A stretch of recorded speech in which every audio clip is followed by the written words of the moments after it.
Developed, created, and owned by James PoeArtistry Productions. This one will be a James PoeArtistry Productions illustration for you perceptive readers. I need you to just imagine you living during a time period where it was a wonderful village, a big village, men, women, young and old, you see children, animals, cute little birds flying around. Imagine living in a town like that.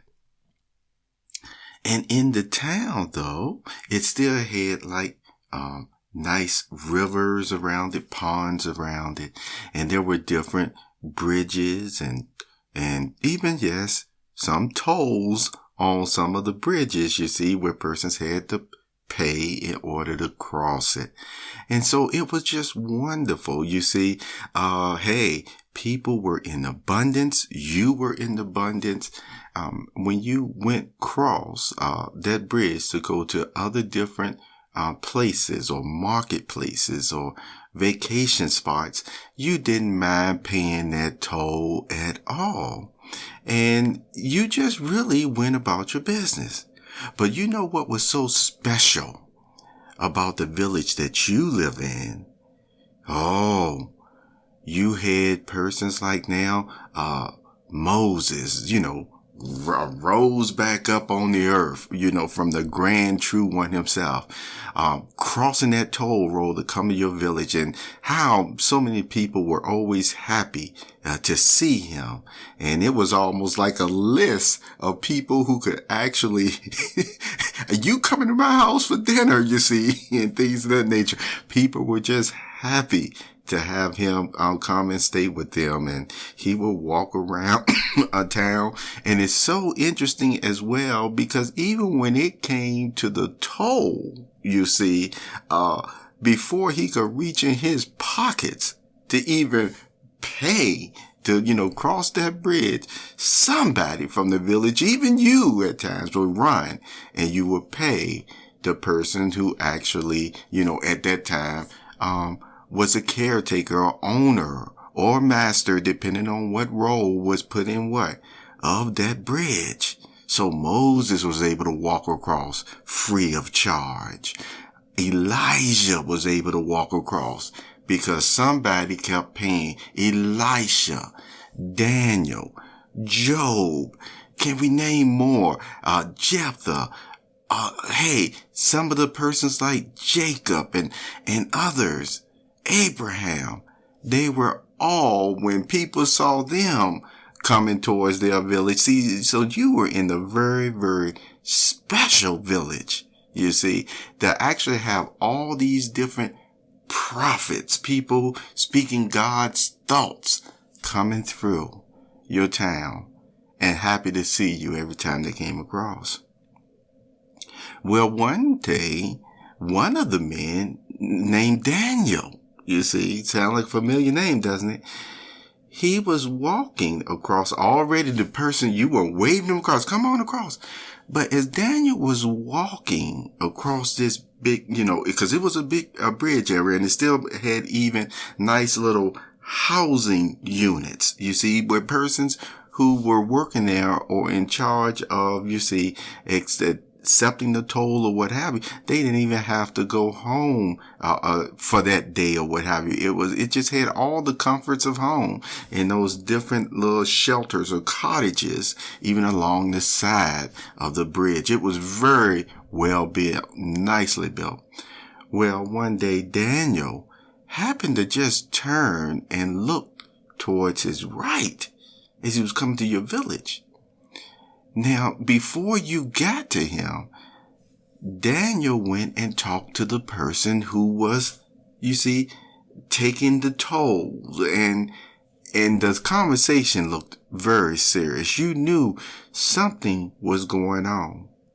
Well, the next thing you know, after that, all of a sudden, within days, the person started trying to raise the prices on the toll bridge.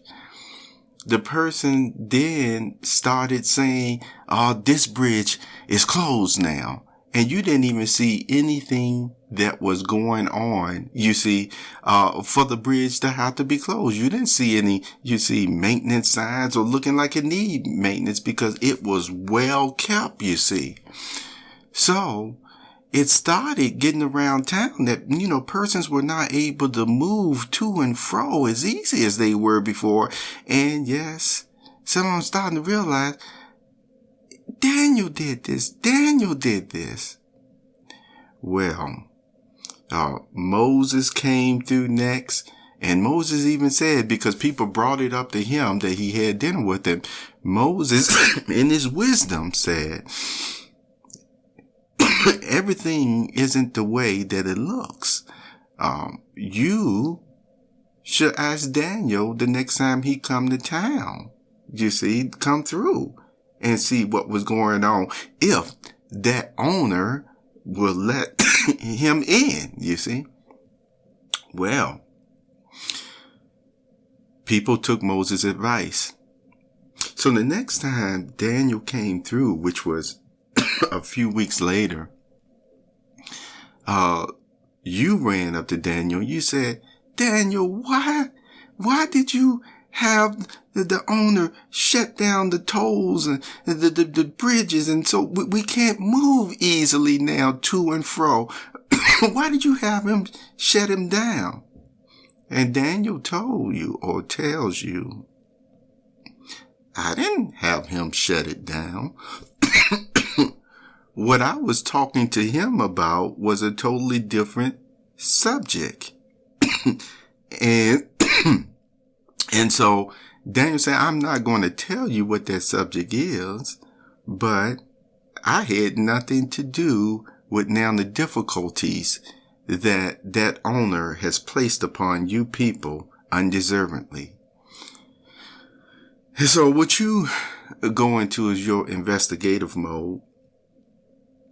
And what you later find out is Daniel actually had a conversation with the owner of the bridge of some nefarious practices that he was doing.